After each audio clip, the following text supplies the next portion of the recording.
जनवरी 2011 का समय दिखाया जाता है, जहां कुछ एस्ट्रोनॉट स्पेस में एक सैटेलाइट को रिपेयर कर रहे होते हैं और उन्हें शटल के अंदर से कमांड कर रही है जोसिंडा फाउलर यानी जो। सब कुछ सही चल रहा था कि अचानक से उनका कम्युनिकेशन कट हो जाता है। ब्रायन अपने तरफ किसी चीज़ को बढ़ते हुए देखता है। ये बहुत सारे छोटे छोटे क्रिएचर्स थे, नैनो साइज्ड क्रिएचर्स, और ये क्रिएचर्स उनसे और सैटेलाइट से जोर से टकराती है और ब्रायन का पार्टनर मार्कस स्पेस में खो जाता है। ब्रायन किसी तरह जो के शटल तक आता है और देखता है कि जो बेहोश है। वो मार्कस से कनेक्ट करने की कोशिश करता है लेकिन कोई फायदा नहीं। ब्रायन अपने फ्रेंड जो को लेकर अर्थ के लिए निकलता है और वो छोटे नैनो क्रिएचर्स मून के सरफेस पे होल बना रहे होते हैं। अब कहानी शिफ्ट होती है 18 महीने के बाद, जहां हम ब्रायन की वाइफ ब्रेंडा को देखते हैं जो टीवी पे देखती है कि नासा ने ब्रायन को टर्मिनेट कर दिया है उस दिन स्पेस में हुए हादसे के बाद। और टीवी में देखते हैं कि ब्रायन और जो के स्टेटमेंट पर बोर्ड मेंबर्स विश्वास ही नहीं करते। ब्रेंडा अपने हस्बैंड ब्रायन से डिवोर्स ले चुकी है। वो अपने बेटे सोनी को लेकर जर्सी शिफ्ट होने वाली है क्योंकि अब उस इंसिडेंट के बाद उनके पास एक घर भी नहीं रहा। अब कहानी शिफ्ट होती है 10 साल के बाद। हम डॉक्टर केसी हाउसमैन को देखते हैं जो मून पे चल रहे अनयूजुअल एक्टिविटी पे इंफॉर्मेशन इकट्ठा कर रहा है और उसे मून के ऑर्बिटल डिस्टेंस में कुछ अजीब देखने को मिलता है। वो जल्दी से नासा कॉल करता है और कहता है कि उसे डायरेक्टर ऑफ नासा से बात करना है। जो को भी नासा से कॉल आता है और जो सुबह सुबह अपने काम पे निकल जाती है। जो पहुंचती है जॉनसन स्पेस सेंटर और जो को बताया जाता है कि मून का ऑर्बिट शिफ्ट हो रहा है, ऑर्बिट का रेडियस कम हो रहा है और उन्हें फुटेजेस में कुछ अजीब मिला है मून के मेयर क्रिसियम हिस्से में। केसी को नासा वाले सीरियसली ले ही नहीं रहे। उसे पता लगता है कि आज एस्ट्रोनॉट डे है। केसी उस जगह पर पहुंचता है जहां एस्ट्रोनॉट डे मनाया जा रहा है, लेकिन देखता है कि वहां पर सिर्फ बच्चे ही हैं। वो बच्चों को मून के बारे में लेक्चर देता है और फिर वहां पहुंचता है अपने लैंडलॉर्ड से बचते हुए ब्रायन हार्पर, जो असली में वहां लेक्चर देने वाला था। केसी ब्रायन से मिलता है और अपना शॉकिंग डिस्कवरी बताता है कि मून अपने ऑर्बिट से बाहर हो चुका है। ब्रायन इस बात को सिर्फ मजाक में ही लेता है। केसी को गार्ड्स पकड़कर ले जाते हैं, लेकिन वो ब्रायन को अपना पेपर्स दे देता है पढ़ने के लिए। ब्रायन को उसके लैंडलॉर्ड ने घर खाली करने को कहा है। ब्रायन को उसकी वाइफ ब्रेंडा कॉल करती है और बताती है कि उसका बेटा सोनी एक कार चेज में पकड़ा गया और उसके पास ड्रग्स भी मिला है। अब कोर्ट में ट्रायल चलता है और जज केस को पोस्टपोन कर देता है क्योंकि ब्रायन जज को बेल करवाने को कहता है और बदले में वो जज को ब्राइब करने की कोशिश करता है। और इसी बात से उसकी वाइफ का हस्बैंड टॉम लोपेज बहुत गुस्सा है। केसी अपनी मॉम से मिलने जाता है जो कि एक ओल्ड एज होम में रहती है और वो शॉर्ट टर्म मेमोरी लॉस से सफ़र कर रही है और उसे अपने बेटे के किए गए डिस्कवरी पर यकीन है और कहती है कि तुम दुनिया को यकीन दिलाओ। जो के कलीग्स बात करते हैं कि उनके पास सिर्फ 3 हफ्ते ही बचे हैं और इसके बाद मून के बड़े बड़े टुकड़े अर्थ पर गिरने लगेंगे। इसका बस एक ही उपाय है, उन्हें मून में जाना होगा और देखना होगा कि उस होल में आखिरकार है क्या। और पता चलता है कि ट्विटर पे ये न्यूज़ ट्रेंड कर रहा है। केसी ने कर दिखाया। ब्रायन फिर से जज को ब्राइब करने की कोशिश करता है और ब्रायन टीवी पे देखता है वही न्यूज़। मून अपने ऑर्बिट से बाहर आ चुका है। टॉम और ब्रेंडा अपने बच्चों को लेकर यहाँ से निकलने वाले हैं, लेकिन पूरे शहर में ट्रैफिक जैम लगा हुआ है। नासा और यूरोपियन स्पेस एजेंसीज मिलकर लूनर मिशन शुरू करते हैं। पूरे दुनिया में इस न्यूज़ की खबर फैल चुकी है और मास माइग्रेशन, लूटिंग और हालत बदतर से बदतर होती जा रही है। अब ब्रायन भी इस न्यूज़ को देखकर वो मजबूर होता है केसी का पेपर देखने के लिए और उसके वेबसाइट पर भी विजिट करता है। स्पेस शटल ST-62 मून पे पहुंचता है और बड़े होल को ढूंढकर उसमें एक प्रोब को वो फेंक देते हैं। ब्रायन केसी से मिलता है और पूछता है कि तुम्हें सबसे पहले ये कैसे पता चला। केसी बताता है कि वो सालों से प्लैनेट और स्पेस को स्टडी कर रहा है और बताता है कि मून का पावर कोर को कुछ हुआ है, इसीलिए मून अपने ऑर्बिट से भटक चुका है। प्रोब गिरते गिरते 25.6 किलोमीटर पे रुक जाता है और वो फिर अपने आप ऊपर आने लगता है। ऑर्बिट फिर से शिफ्ट होने लगता है। अब उस होल के अंदर से वही नैनो क्रिएचर्स निकलते हैं और स्पेस शटल पे हमला कर देते हैं और क्रूज को मार देते हैं। जो ये सब देखकर शॉक्ड हो जाती है और सोचती है ये है क्या। अब मून के बढ़ते ग्रेविटी के चलते समंदर का पानी भी शहर में घुसने लगा है और धीरे धीरे पानी का रूप और भयानक हो जाता है। ब्रायन किसी तरह केसी को बचाता है। ये सब देखकर नासा का डायरेक्टर एल्बर्ट बहुत डर जाता है और अपने परिवार को इन्फॉर्म करता है कि वो सब यहाँ से निकलने वाले हैं। जो ये देखकर पूछती है कि तुम यहाँ से भाग जाओगे, क्या तुम कुछ जानते हो जो तुम मुझे नहीं बता रहे हो। एल्बर्ट जो को कहता है कि अगर तुम्हें नासा के राज के बारे में जानना है तो जाकर होल्डन फील्ड से मिलो, और क्लियरेंस के लिए अपना कार्ड उसे दे देता है। जो आर्काइव पहुंचती है और STX 136A की रिकॉर्ड्स मांगती है और रिपेयर मिशन वाले फुटेज में उस नैनो क्रिएचर्स को देखती है और वहाँ वो होल्डन फील्ड से मिलती है जो को 1969 की समय की बात बताता है, जब कुछ लोगों को मून के क्रस्ट पे कुछ अजीब सा चीज मिला था, एक तरह का लाइट, और नासा ने इस केस को दबाने की कोशिश की और वो इंसिडेंट 2011 वाले इंसिडेंट से कनेक्टेड है। और जब ब्रायन ने भी इस इंसिडेंट को उठाने की कोशिश की तो उसे पागल कहकर निकाल दिया गया और बताता है कि वो टेक्नोलॉजी हमसे लाइट ईयर्स एडवांस है, इनके सामने हम तो अभी भी स्टोन एज में है।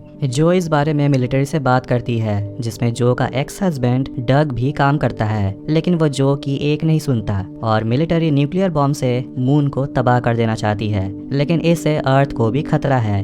डग जो को अपने बेटे के बारे में सोचने को कहता है और कहता है कि तुम सभी को कोलोराडो चला जाना चाहिए। ब्रायन और केसी बात करते हैं और केसी ब्रायन को बताता है कि तुमने स्पेस में एलियन टेक्नोलॉजी को देखा था। ब्रायन बताता है उसी ने उसकी एक दोस्त की जान ले ली और जब अर्थ में आया तो उसका डिवोर्स हो गया और उसका बेटा भी उससे अलग हो गया।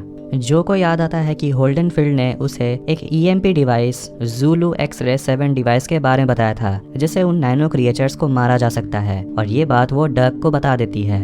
नेशनल सिक्योरिटी के लोग ब्रायन हार्पर को लेने आते हैं और ब्रायन केसी के साथ वहाँ से निकलता है और जो से मिलता है और जो उन्हें अपनी रिकॉर्डिंग्स दिखाती है कि मेयर क्रिसिया में जो होल है वो 25 किलोमीटर डीप है और जो भी 10 साल पहले हुआ वो आज से कनेक्टेड है, और उसे वो फुटेज भी दिखाती है जिसमें वो नैनो क्रिएचर्स क्रूज को मार देते हैं। केसी बताता है वो क्रिएचर्स मून के कोर के साथ कुछ कर रहे हैं, शायद मून को एलियंस ने ही बनाया है। जो कहती है उसे अगले मिशन के लिए उसे ब्रायन की हेल्प की जरूरत होगी, पर ब्रायन को बदले में कुछ चाहिए। एक म्यूजियम से उनके शटल को निकाला जाता है और कैलिफोर्निया के एयरफोर्स बेस में सब देखते हैं कि एशिया से अर्थक्वेक और वॉल्केनोस के रिपोर्ट सामने आ रहे हैं और एयरफोर्स के लोग उस EMP डिवाइस यानी कि ज़ूलू X-ray 7 को लेकर आते हैं, जिससे उस नैनो क्रिएचर्स को मारा जा सकता है।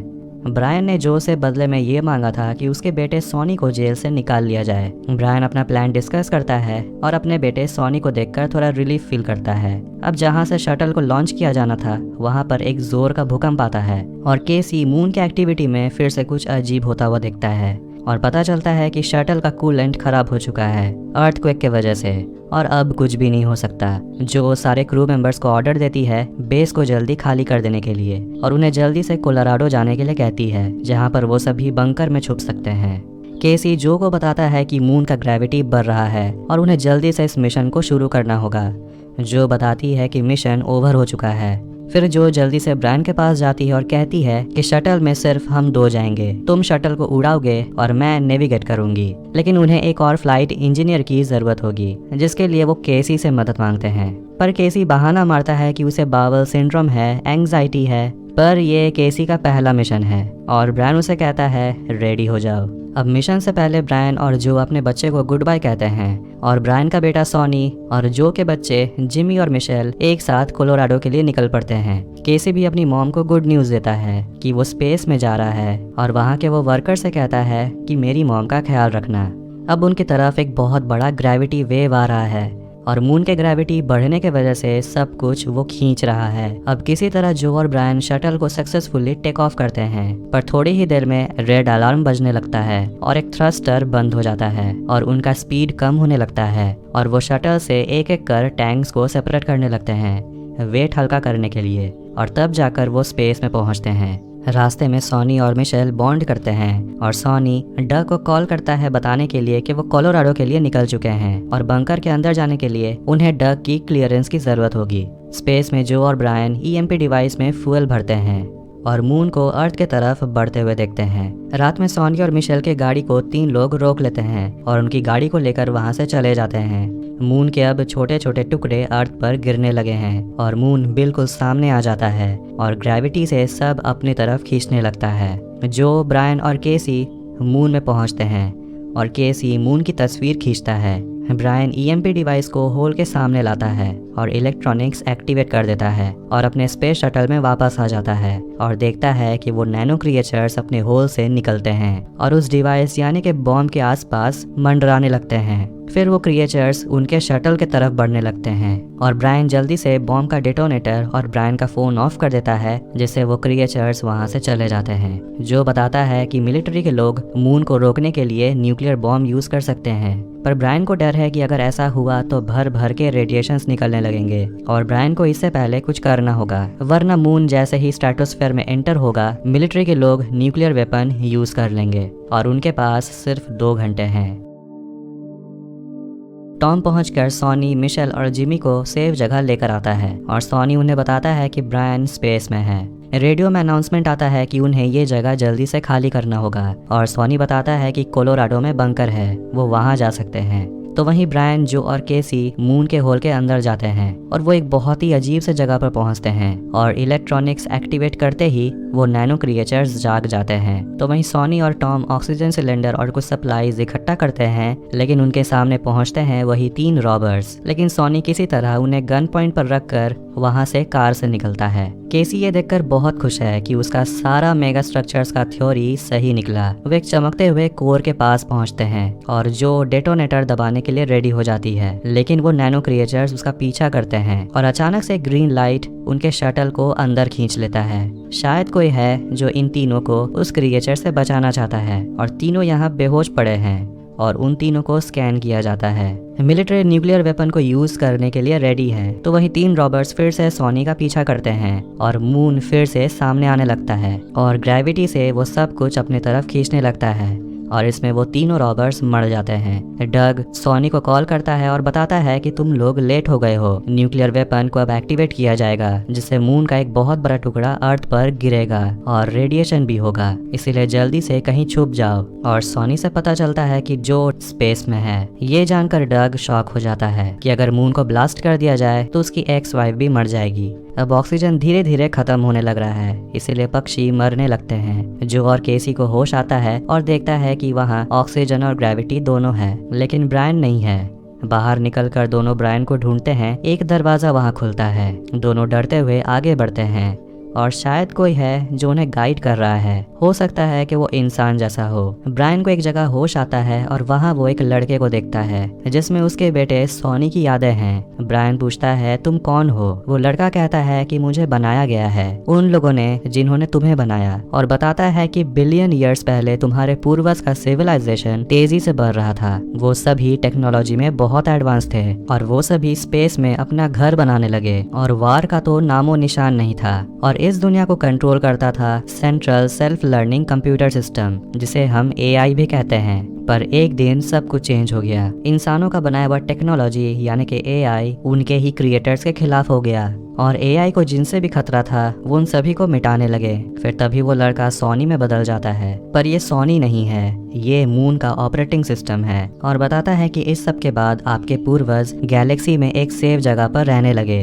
वो लोग बड़े बड़े स्ट्रक्चर्स बनाने लगे जिसके अंदर एनर्जीज होती हैं और उस स्ट्रक्चर्स में एक मून भी था, पर AI ने इन स्ट्रक्चर्स को ढूंढ लिया और मून पे हमला कर दिया। और ये क्रिएचर्स उसी इलेक्ट्रॉनिक ऑब्जेक्ट को टारगेट करती हैं जिसमें ऑर्गेनिक लाइफ भी है। पर ह्यूमंस के फिर से निर्माण के लिए सोलर सिस्टम को चुना गया और आगे बताता है कि उन्हें एक ह्यूमन की जरूरत पड़ेगी जो उस नैनो क्रिएचर्स को कोर से हटाने का काम करेगा। और इससे होगा ये कि मून दोबारा से अपने ऑर्बिट पे आ जाएगा। और तब जो और केसी ब्रायन से मिलते हैं और बताता है कि वो एक इंटर गैलेक्टिक वार का हिस्सा है और ऐसे बहुत से नैनो क्रिएचर्स हैं और बताता है कि उन्हें इस कोर से उन क्रिएचर्स को हटाना होगा। और तीनों देखते हैं कि उनके पूर्वज के बनाए हुए एंशिएंट टेक्नोलॉजी ने उनके शटल को रिपेयर कर दिया है। शटल का पावर ऑन होते ही क्रिएचर्स कोर से हट जाते हैं और शटल का पीछा करते हैं। ऑक्सीजन के कमी होने से टॉम, सॉनी और सभी लोग मास्क पहनते हैं, पर टॉम की बेटी का ऑक्सीजन मास्क काम नहीं कर रहा, इसलिए टॉम अपना मास्क उतार कर उसे दे देता है और इस वजह से टॉम की हालत खराब होने लगती है और वो पीछे ही रह जाता है। सॉनी देखता है कि टॉम पहुंचा ही नहीं और वो जैसे ही टॉम को ढूंढने के लिए निकलता है वैसे ही बड़े बड़े टुकड़े सामने गिरने लगते हैं और सॉनी नीचे गिर जाता है।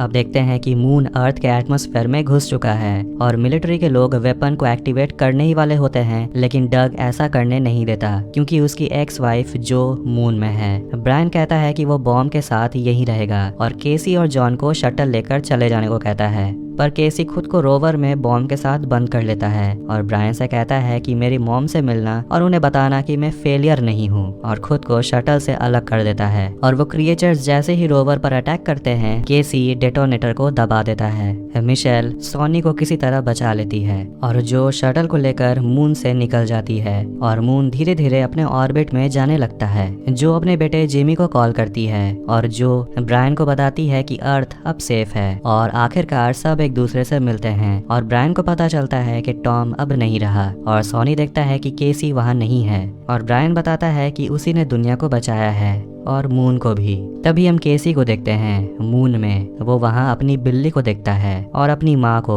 और वो ऑपरेटिंग सिस्टम केसी को बताती है कि केसी अब मून का हिस्सा है। मून का ऑपरेटिंग सिस्टम उसे कहता है हमें अब शुरू करना चाहिए। केसी पूछता है क्या शुरू करना चाहिए, और इसी के साथ मून फॉल यहीं एंड होती है।